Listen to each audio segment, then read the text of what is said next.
Good, we'll do it.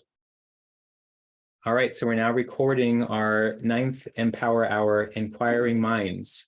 Do we want to know?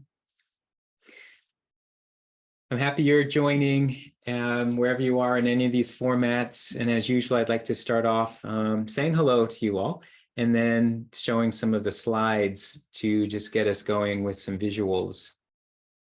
All right, so I'm going to go ahead and switch to that now. Is everybody seeing the screen? We're not. Where did it go?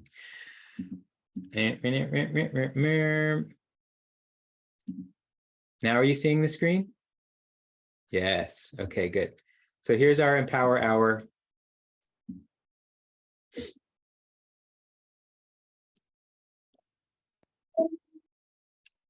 And we're moving to the title screen, which I think will flow in just a moment. Inquiring Minds, do we want to know? All right, so to set the tone here, we wish to invoke a space that is courageous and kind, filled with the power of diversity, welcoming to everyone here and beyond, supportive to feelings and emotions, inspired to take action for good efforts, and also a space that is joyful and intentional. I'm saying hello to some people joining on Instagram Live. Good to see you. I like to start off this way because a lot of these I intend for us to have conversation and dialogue. So wherever you are, that you join in, and that remembering that we all are coming with different backgrounds, different experience, some of us with questions, some of us with maybe answers. And these aren't the final components of this conversation, but really starting points for us to engage and to recognize that it's through conversation, through discussion, that I think we raise the vibration of awareness and education. And through this, we can potentially let that ripple into our communities and really make change for good. Also want to include, when we talk about setting the tone here, that we come here with open eyes, open hearts, and open minds. May this gathering provide inspiration, healing, creativity, or even just a good hour, 0.25 of our time together. If you need to leave early, it's divine will, and we're happy you could be here for any time you have given. So let's look around and see our fellow participants in all the different spaces and feel the miracle of being gathered in this space together. So I'm grateful that we are a small but mighty group, as I often say. And I feel like, you know, here we can really enjoy and talk together.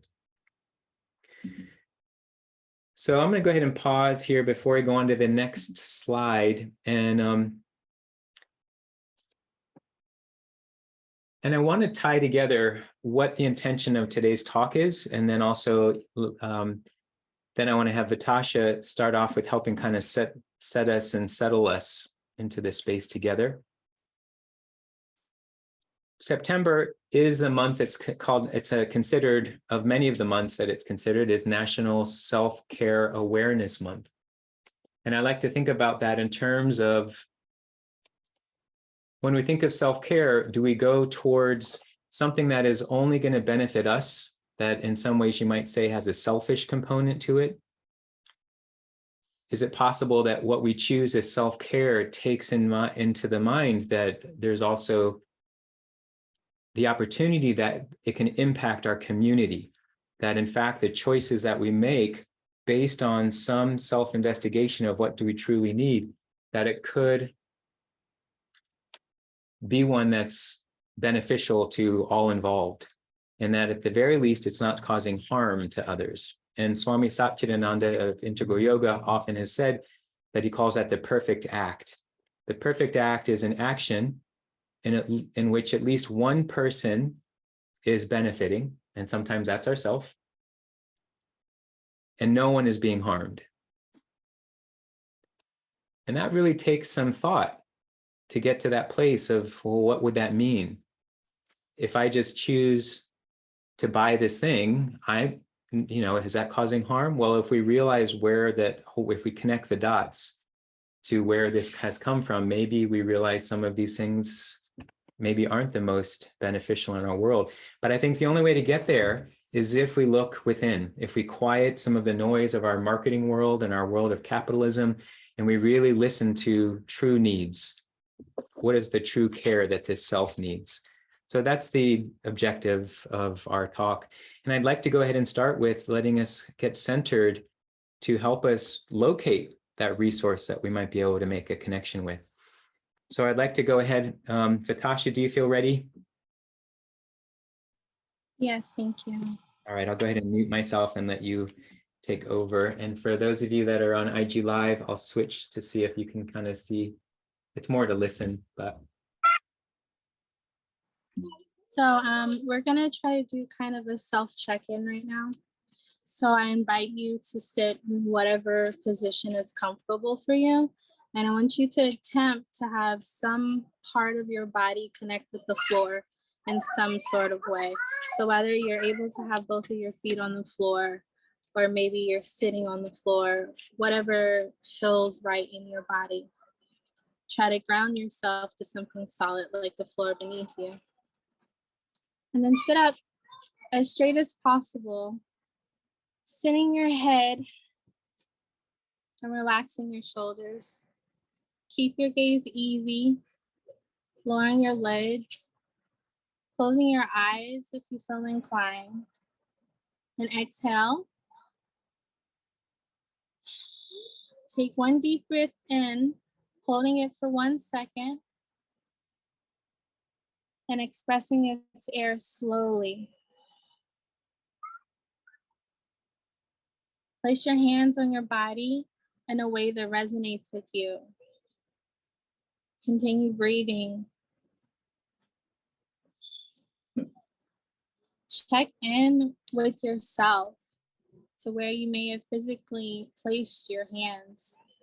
See if this place maybe needs some healing. Maybe there's a spot on your body that resonates.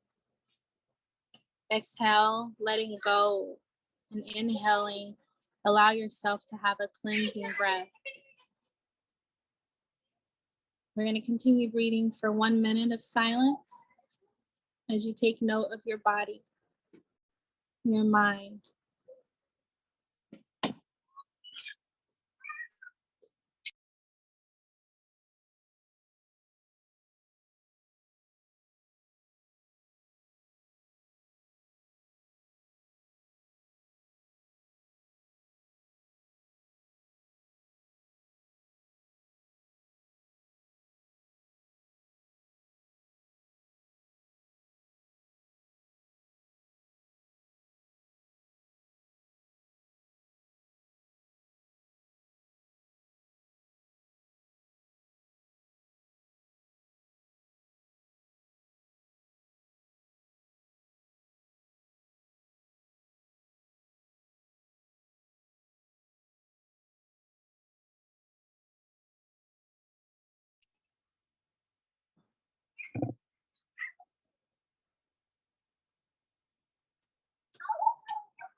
Take note of your breath, how it flows easily in and out of your body.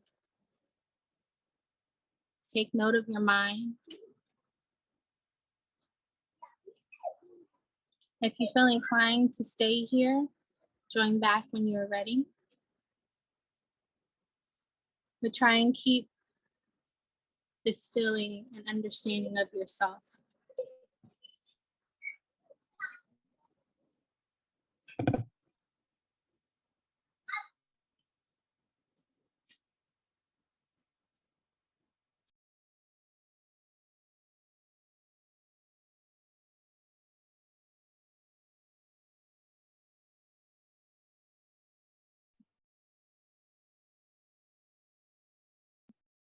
Om.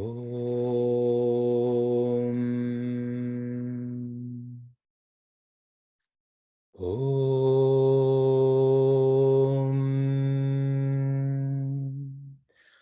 Om.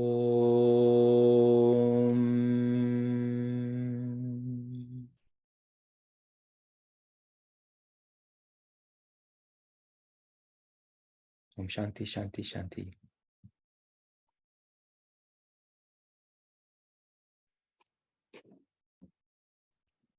Vatasha, thank you so much. Well, I feel like I could have stayed there for a while longer, but then I thought, well, I'm here to try to help guide this conversation. I see Anjali joining us, so welcome, Anjali. I just want to also give a shout out to Vatasha, who was one of the students of the first ever BIPOC yoga teacher training through Integral Yoga, as well as Anjali, part of that.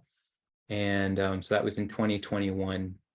So I'm grateful for that guidance. That felt nice to have a lot of permission. So I really appreciate that, how you guided us, that it was, not telling us what to do, but giving us space to find our pathway, and then to have choice, whether it's what's touching the ground, when to come back, when to feel a connection. And I think that's so important when we think about the self moving through the world, and how much of it gets propelled by the force of dominant voices in our culture, and how much of it gets propelled by our own volition and initiation based on some kind of self-study and self-awareness.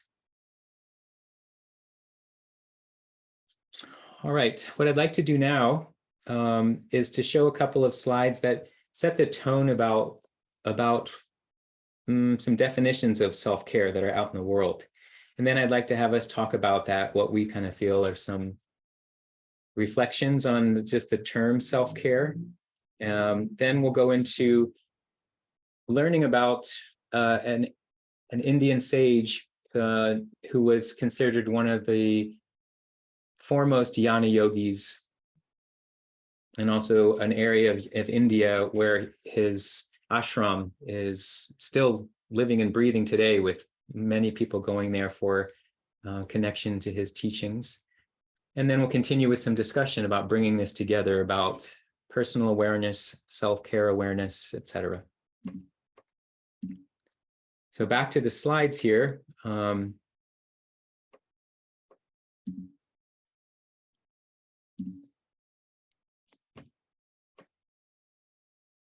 here's my slide changer. Yeah, so this is our tile for today, and there's my button to remind me to record on Zoom. All right, so here it is. So maybe the Stevebros, do you want to read this one? Okay. Verywellmind.com. What is self-care? Self-care has been defined as a multidimensional, multifaceted process of purposeful engagement in strategies that promote healthy functioning and enhance well-being.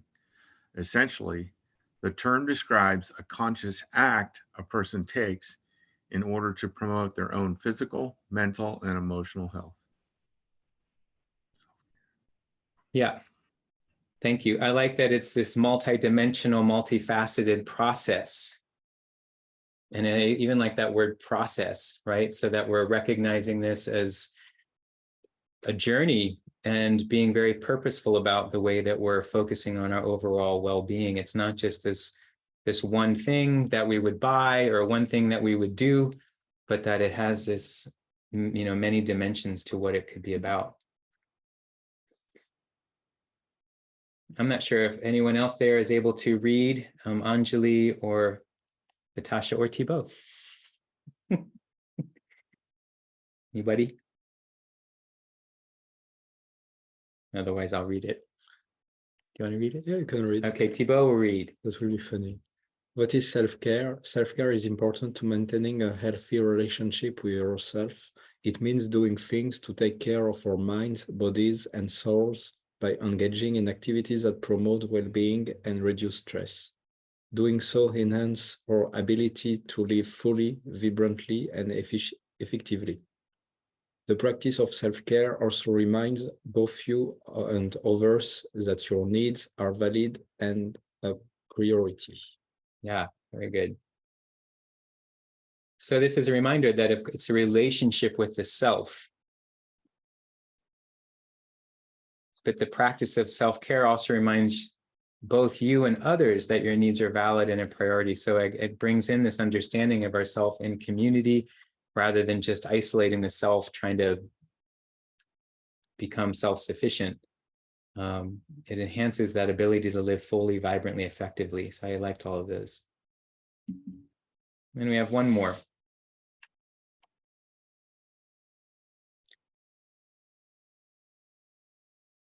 I'll go ahead and read this one. So this is from everydayhealth.com. What is self-care? Let's clear up one common misconception from the get-go. Self-care is not synonymous with self-indulgent or being selfish. Self-care means taking care of yourself so that you can be healthy, you can be well, you can do your job, you can help and care for others, and you can do all the things you need to and want to accomplish in a day. So I just want to check in. So with those three, did anything resonate one way or the other with any of you? Or do you have additional things you'd want to say? But if you have any thoughts on things that you felt had a resonance for you, I'd love to hear. Yeah, go ahead, Stevebros. Yeah, yeah, the self-indulgence.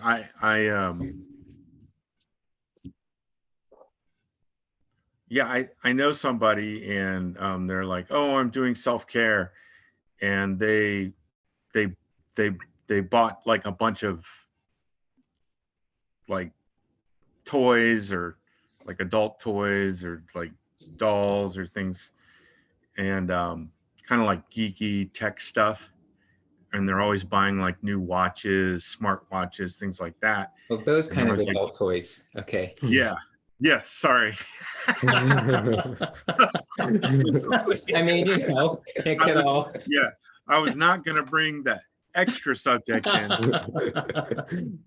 Yeah. I got you. Like geeky, So techie it's like stuff. geek toys, like The Marvel next new superhero. watch, the next. Oh, okay. Yeah. Yeah. Just, lots of tech and geek toys. And they're like, yeah, this is my self-care. And so at the time I was like, oh, that's self-care, huh? Like, I don't do that. Like, when I buy stuff, I'm like, unless it serves like a definite purpose that can help me and possibly help others, I'm like, I don't think that's self-care. I'm just buying something. So I was kind of confused. But now that it says, it doesn't mean self-indulgence, that helped really clear that up. Yeah. And I think one of the things I wanted to be sure to talk about too, and I'm glad you pointed that one out, Steve, because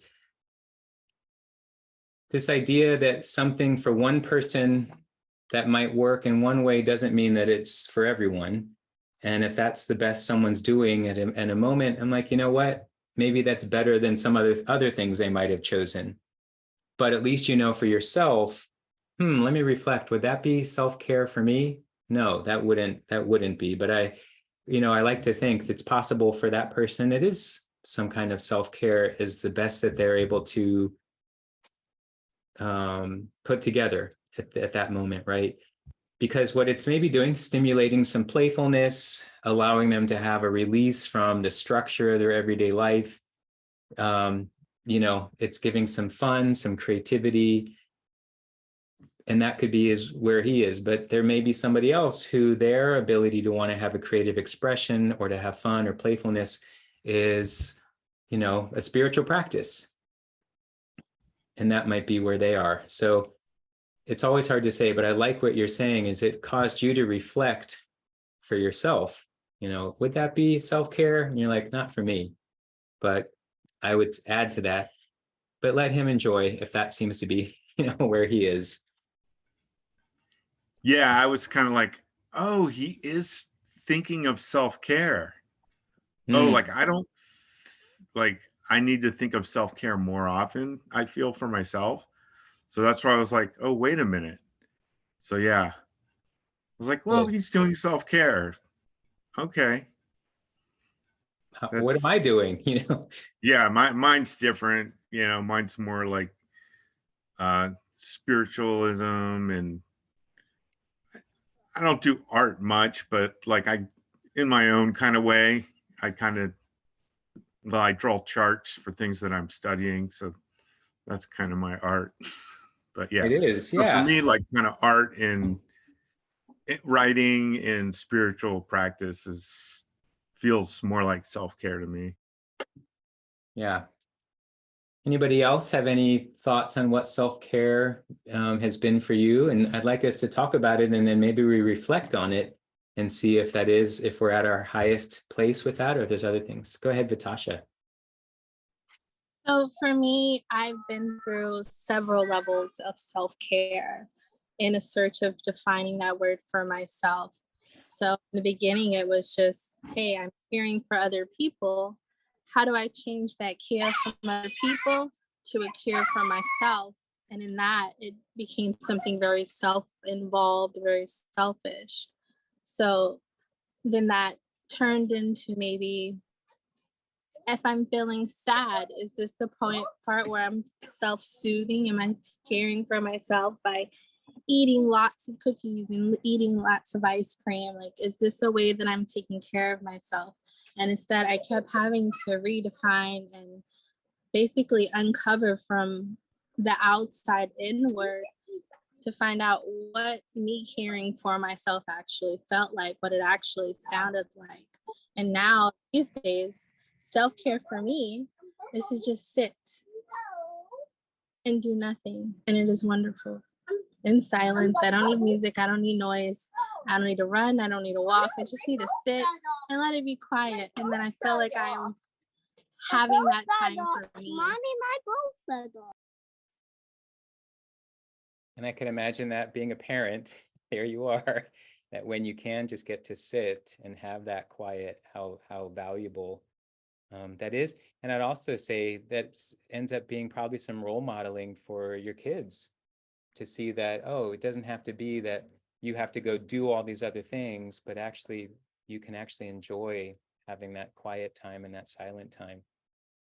So that's pretty profound, and it'll actually lead into some of the discussion that'll follow, but I want to give some others a chance to share a little bit.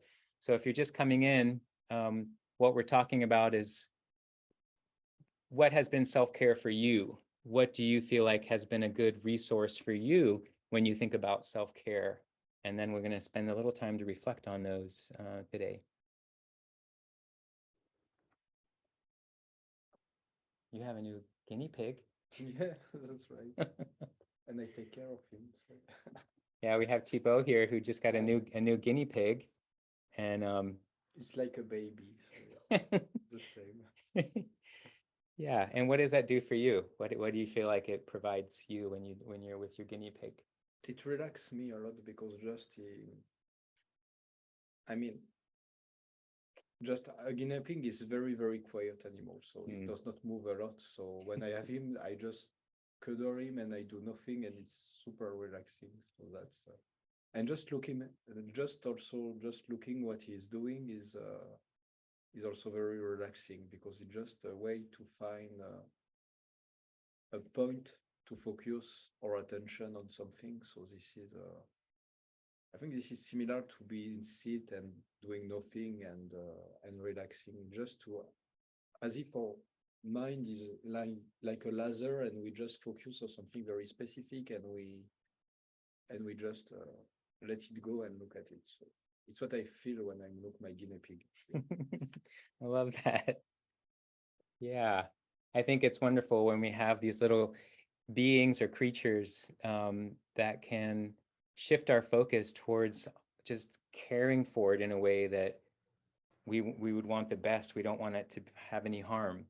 And I think that energy of looking at something and nurturing and being kind and thoughtful is an expression of ourself, an expression of love, and in a practice of bhakti yoga, which is part of what I'll talk about today, the three major practices of yoga that are spoken about in the Bhagavad Gita, Jnana Yoga, Karma Yoga, and Bhakti Yoga.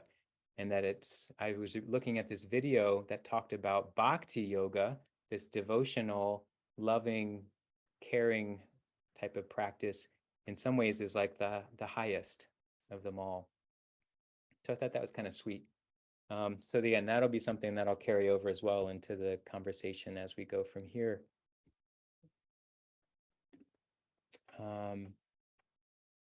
Anyone else want to share anything? And I'll look over here in Instagram Live. Anybody welcome to write into the chat there anything that you consider as your self-care that you practice currently or that you want to add into the conversation.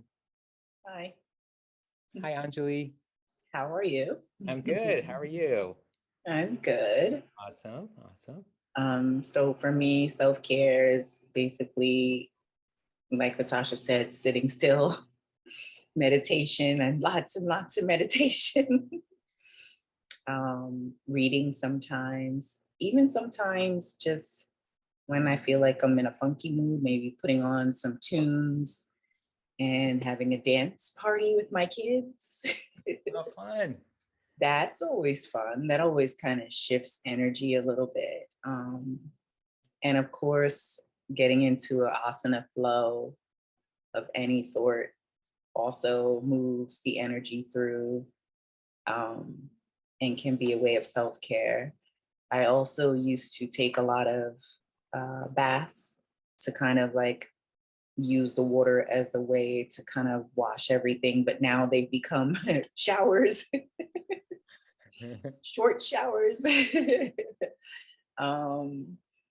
But yeah, those are some of the ways. And walking, I like to take walks or hikes, being out in nature, those types of things.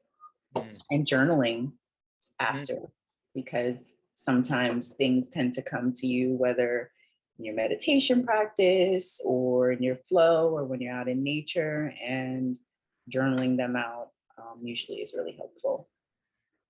It's like you're able to bring some context to an experience that doesn't have words, and then letting the brain have a moment to reflect on it using language, using, finding vocabulary for an experience we maybe, it's beyond words, but we try our best to find words. Yeah, I love that. Well, you got a good list. We should have all been making notes of all those things. You're funny. Is your switch from the bath to the shower because of environmental? Is that what you mean? When you said they're now short showers, I was thinking, is this water conservation that she's...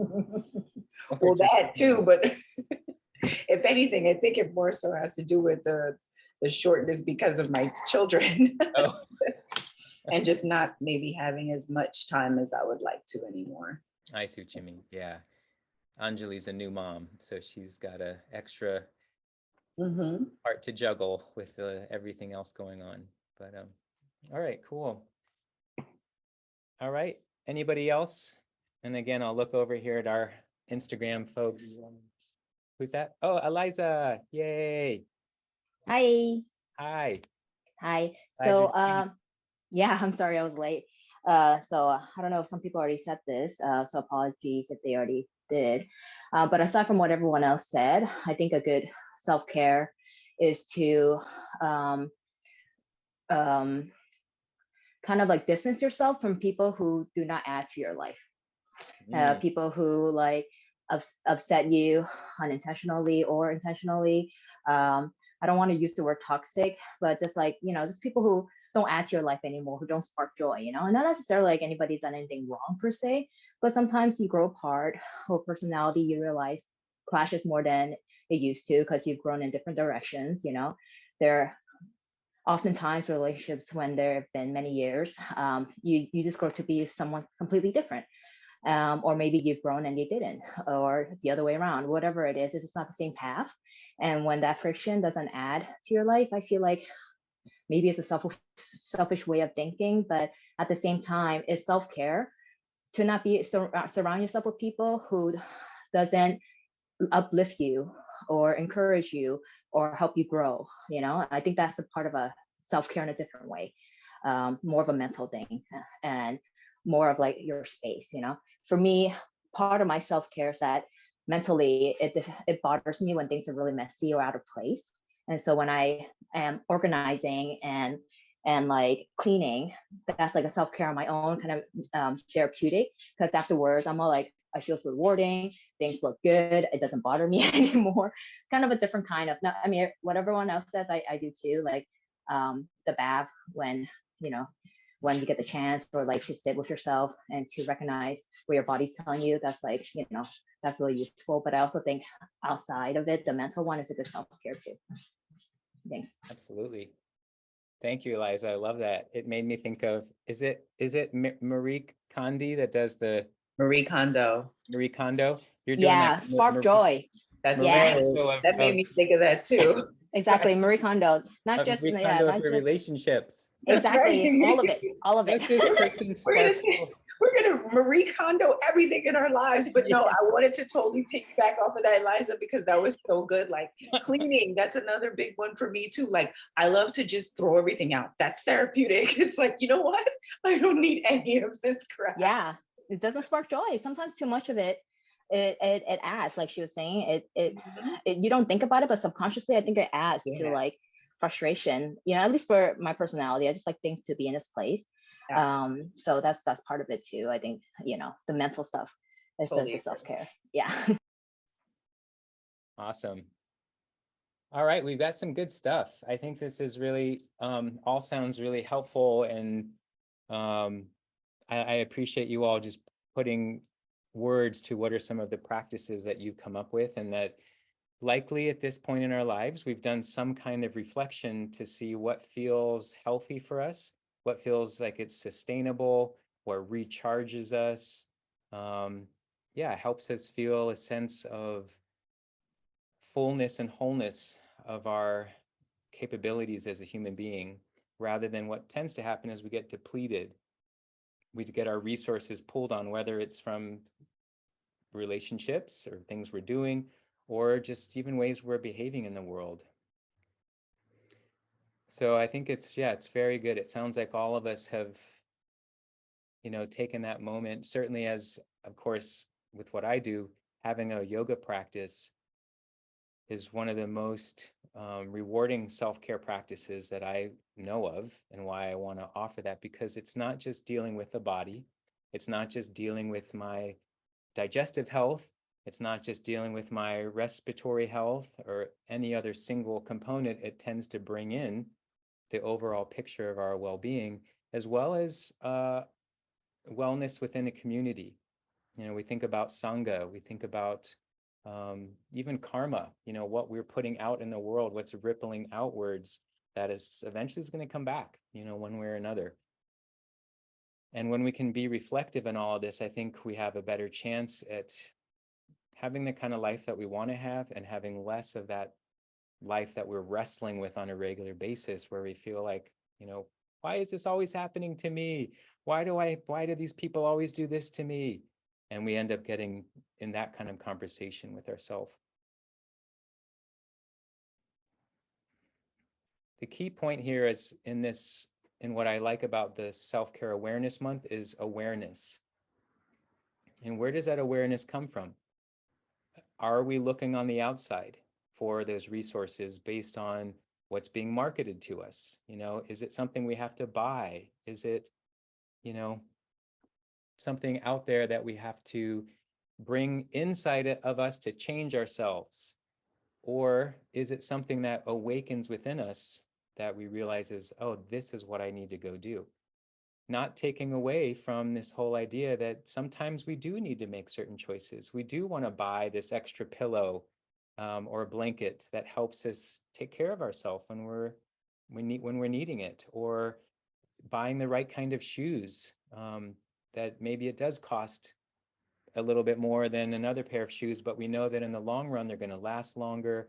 They're going to help us feel better when we're walking, etc. So we could easily take apart and criticize somebody else's choices for why they're doing that. But when I think on, again, the self-care awareness, that's going to end up causing a certain amount of harm, because I'm creating judgment and criticism about someone else's story that I probably really know nothing about. So instead of turning the world into that kind of a story, I'm going to say, you know what, I actually don't know their whole story, and I'm going to just figure they're doing the best that they can given their experience. And it's going to actually help me reflect on my own choices then. we have to think about I talk a lot often about in my workshops about the 5 kleshas, where we move from ignorance, ego, attachment, aversion, and clinging to life. If we're filling our whole world up with attachments or aversions, it's going to be that, again, that struggle. So I think it's always good to reflect, okay, am I doing this because it's an attachment, or is it that's unhealthy, or is it a healthy way of living in this body in the world? And same thing with aversion. Am I pushing away from things and deflecting because I'm actually taking care of myself, or am I doing it because it's actually being critical of the world around me and thinking that I know better?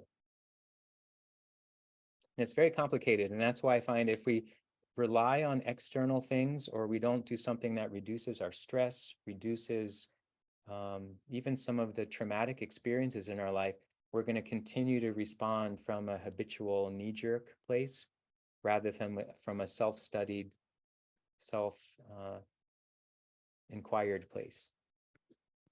So just some thoughts, and I want to now look at and actually share about someone who's given me a lot of inspiration, and someone I learned about when I went to India in 2007,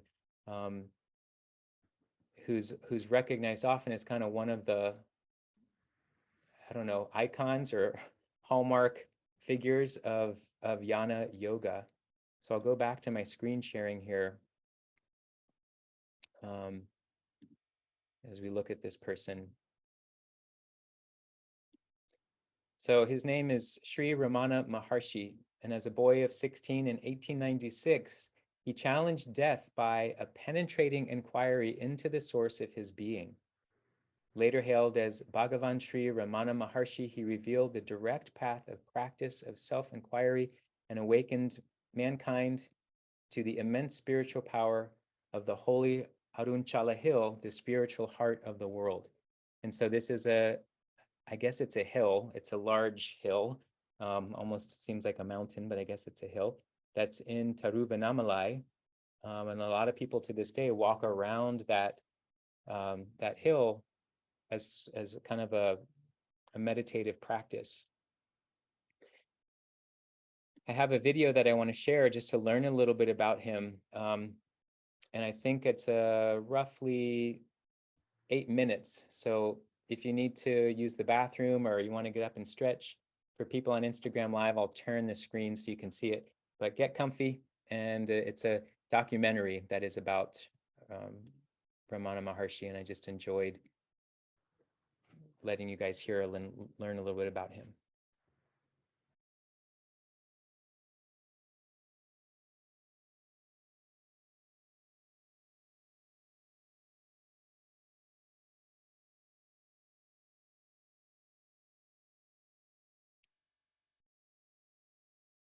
Is that deep for anyone? I mean, I want to hear some of your thoughts, but I'll just put the little context, also. It was interesting that, showing so many images of him, and you can see his path of renunciation where, he's literally just chosen to wear this loincloth. He had moved to that area of Tiruvannamalai and just immediately gave up all of his possessions and went into this temple to surrender himself. And it was the whole journey, of course, that led him up to that. But it's just, who would even choose to do that? But then he says, this isn't a path where you have to become a renunciate. This could be done in everyday life. And that this is the key for us to truly understand who we truly are, rather than what we typically do, is we identify with these projections of who we are, with all the labels, the names, the doing part, rather than the human being part, which is, really pure essence. And we get caught up.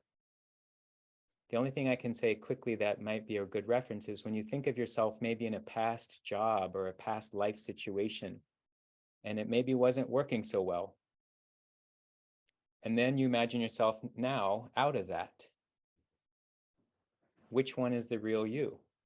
Was the real you the one who is in that stuck feeling place? Or is the you the one who is the one out of that?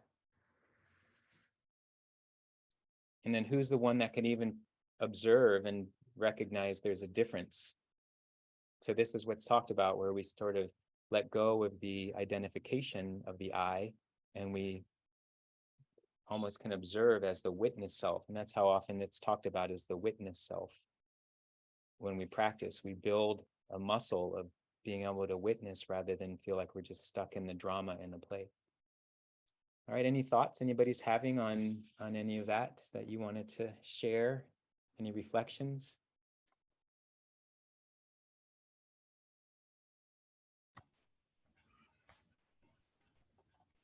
Yeah, go ahead, Steve.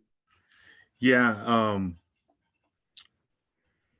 in Zen Buddhism, like, one of the truths is the self does not exist.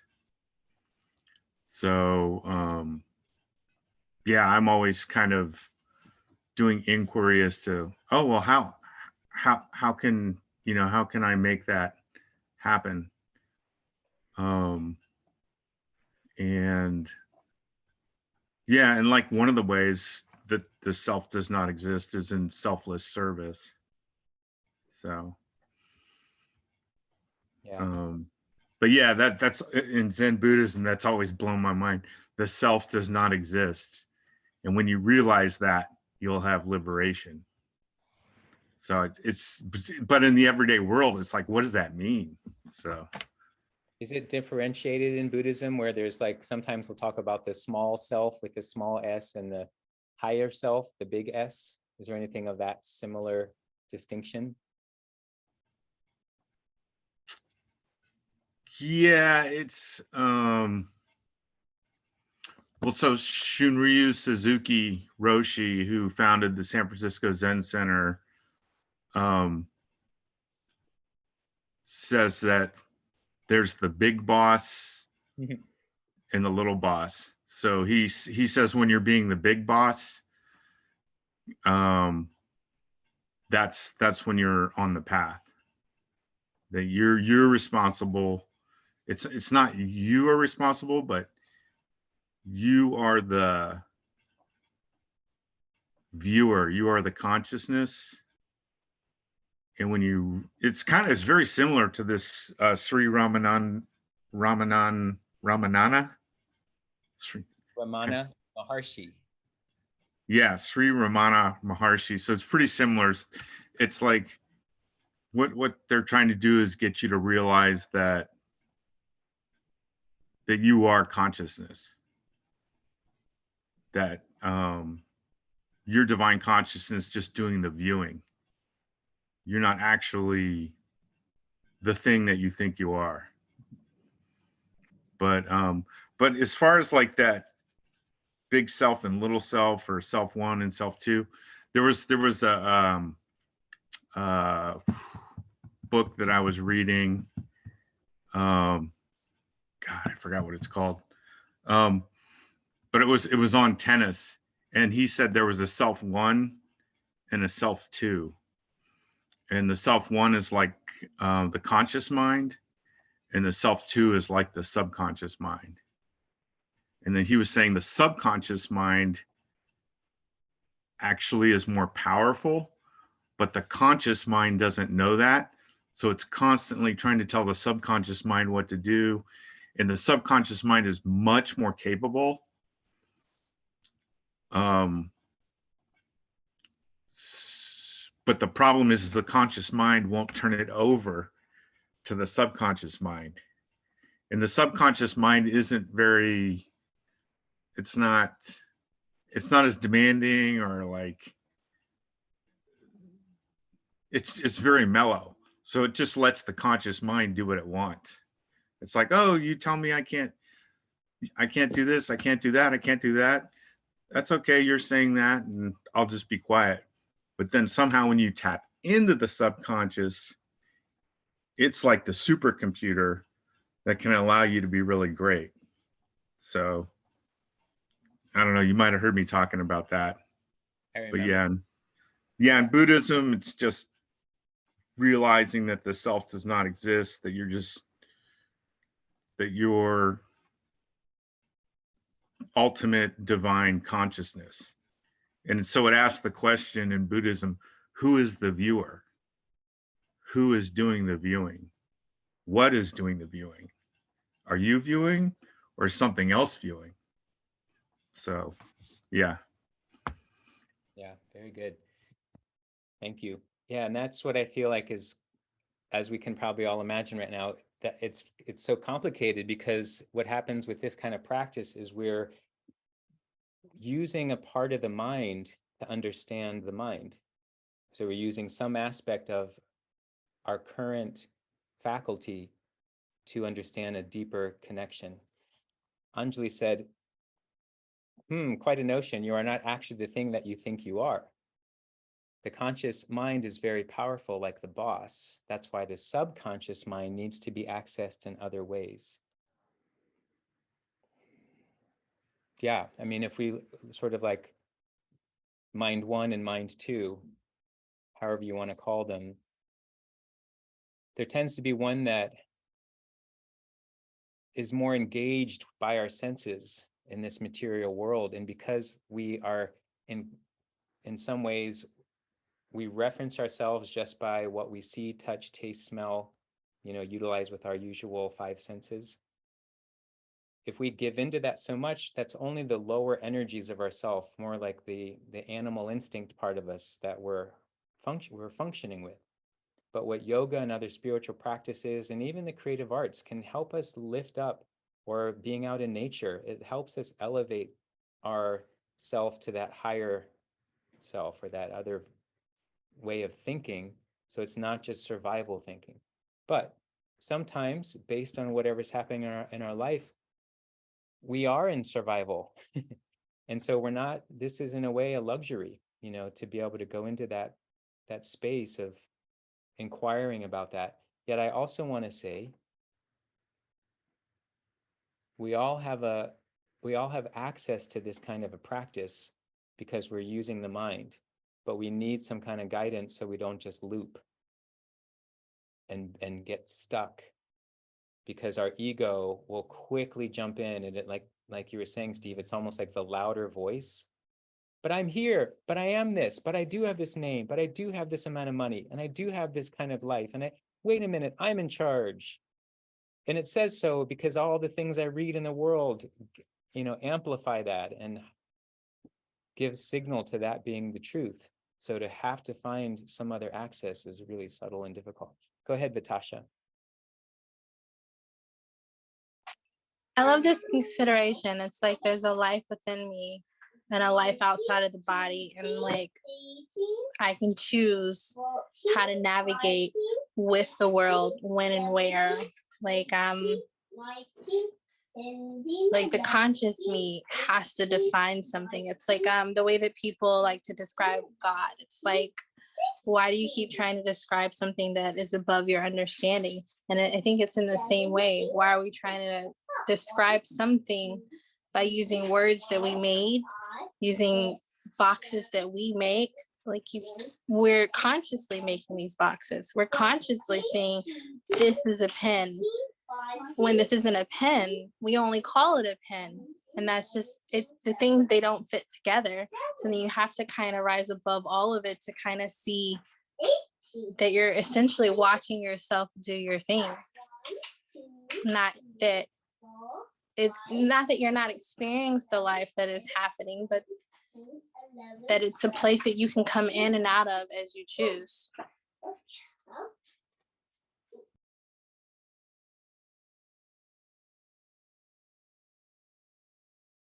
You're muted. Thank you. Of course, IG Live people heard me, but it's like you're allowing yourself to have multiple points of reference. Whereas often what happens is we only have one reference point that relates to the material world. But in this practice, we gain access to another reference point. It's kind of like knowing how to, you get thrown into playing a game, but you've never been shown all the rules or what you're supposed to do. And all of a sudden you're just kind of like getting thrown around and everybody's beating you and you're like struggling to try to find out how to do this. But then if you start to learn and you get an overview, here is actually from A to Z, this is the way this whole thing functions. You're trying to get this part to this part. You're trying to gather these things. You're trying to let go of these things. Oh, now I understand.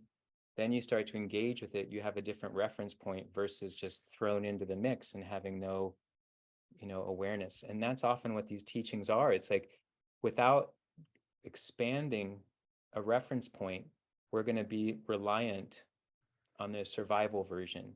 And the survival version can get very sophisticated looking. It doesn't have to look like, we don't have money, we don't have resources. You could have millions of dollars and be in kind of a survival mode, animalistic. I just want things, I'm hungry for things, or, that can happen. I'm hungry for power. I'm hungry to dominate people. I'm hungry to take over countries. I'm hungry to obliterate people so I feel safe. Right? And so all these behaviors can come because we're identifying with this fear-based living, basically. And it's hard to get out of that because we're susceptible to this body going through a lot of those things.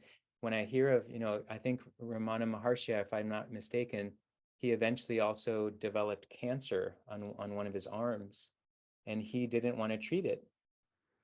And so his arm was literally being eaten by the cancer that was continuing to grow, but he didn't identify with his arm. And he didn't identify with the pain. He's like, and he would even say, well, that's my arm. It has its own karma. I'm not supposed to interfere. Meanwhile, all of his disciples were like, we have to, you need to do something. And I think I even understand Swami Satchidananda. He did study with him. And at some point it was like, I think that's enough. Because we also learn in our practice through Integral Yoga that not honoring the body isn't really the practice. It's like, we need to take care of this one body we have. So he had a version of the practice that maybe is just farther than, I can make space for. But it's interesting that it can go to that extreme, and is that the way our path needs to be? No, but I always find it fascinating just to see he was so practiced in that disidentifying with this present, experience as any kind of reality, that he was just like, whatever, it'll fall off. So it's amazing what the mind is capable of, and when we can do that. Now, where does this come from? This comes from having some kind of a practice that lets us figure out what is our path on this, and that essentially not to just stay in this realm where we're always thinking as our practice, but that it's enough of a self-inquiry and study that it leads us to then kind of what Steve was talking about, figuring out how to be of service, and that we're doing in a way that's the most conscious, thoughtful, perfect act style of service, rather than one that might be, once again, self-indulgent or only serving a certain community. I think we can see a lot of that happening in our world today, where there's a lot of effort to help support one demographic, and it's almost a protective way of dealing rather than maybe a more, worldly, community oriented. I want to read, Anjali wrote here, "You have piqued my interest in a deeper way with Sri Ramana. I want to look more into writings from him, since he says that you don't have to renounce everything in our lives like he did, but that we can conduct this self-inquiry in our everyday lives. The question becomes, in what way can we do this?" Yeah. And we're going to do that right now, actually. We'll do a practice that is common in his teaching, that I'd invite you all to join with me if you choose. So let's come back to that place that Vatasha had started off with, as feeling centered and grounded, connecting with what part of you feel you can feel on the ground or even on the earth. This is you taking up this place. No one else occupies this spot. To feel yourself in this experience of being you in this lifetime. It's important that you feel settled, that you feel yourself arriving here, you feel safe. If that's not the case, come back to this at another time.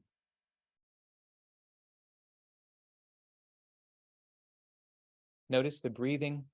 Does it feel that you can take slower breaths? If it's not, imagine that that could be something you can access at some point.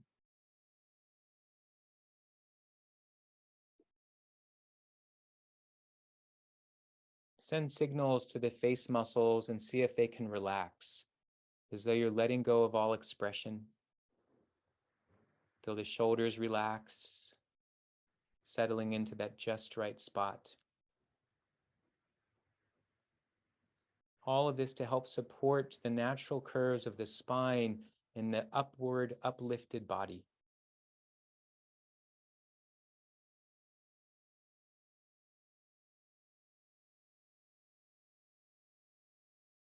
Come back to the breath, see if you notice it's any different from when we first began tonight or today.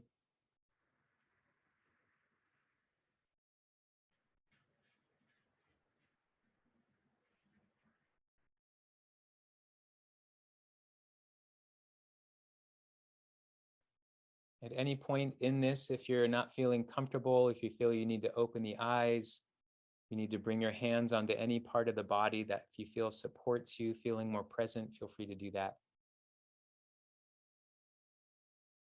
So this begins with a question. Who am I? And immediately you'll start to have some answers or some thoughts about that. So allow whatever first comes into the mind appear. Let yourself accept that as the first answer, and then ask it again. Who am I? Sometimes what I'll say is, okay, beyond that, who am I? Okay, beyond that, who am I? Or in addition to that, who am I? We'll take some time here to move through that process. Do your best to stay with that question or the continuing question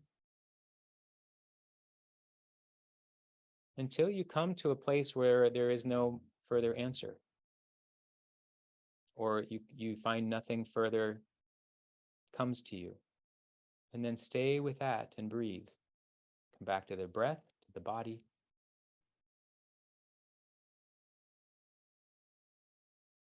Check in again if there's any more inquiry of who am I, any additional places to go, and then breathe there. So let's begin. Who am I?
Taking this moment and noticing there is the self who is answering those questions, and there is the self asking the question. Which one am I?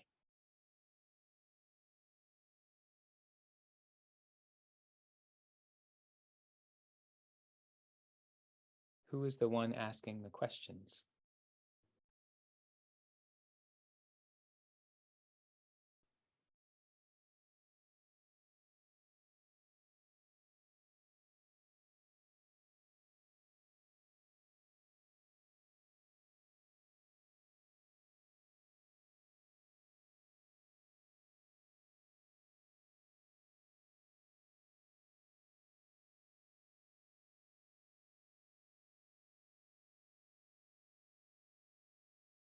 From this place, ask yourself, what are your true needs? What is self-care to you?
Oh.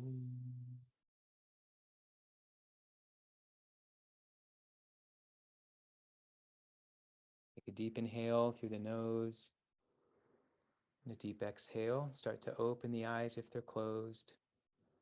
Feel yourself returning back to present time. In case you felt yourself in any other space. Here we are together.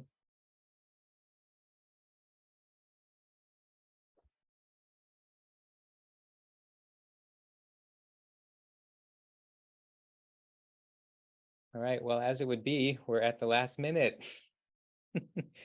Any thoughts on that reflection or that space that we went into?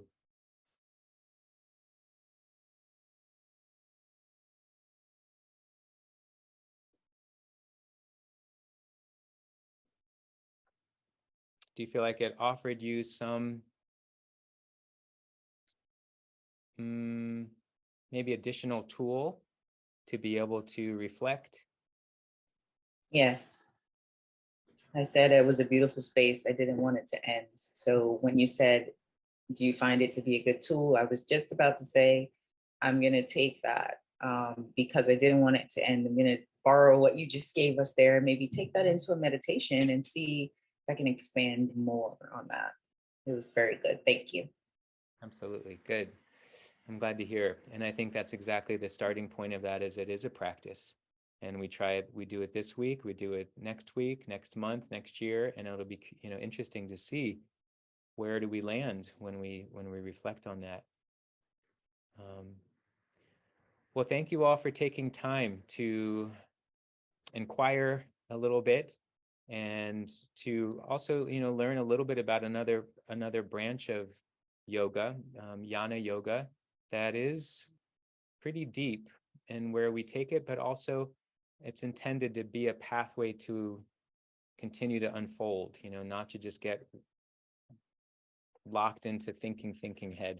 So I always like to make sure we understand that when we develop something like this, because we could just stay in our heads with this, but it's intended that it's okay. Then we move out into the world with the knowledge, that we have allowed come to the surface.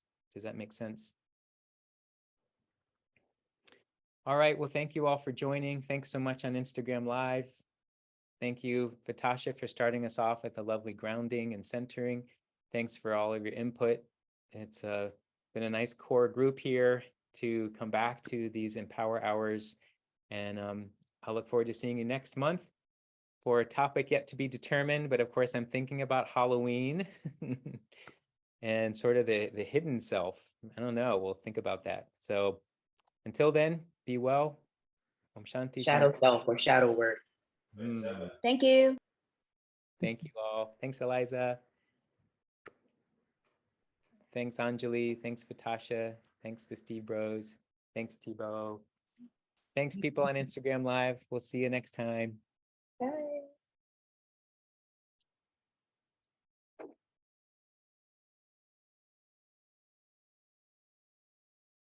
Thanks, Vatasha. That was awesome.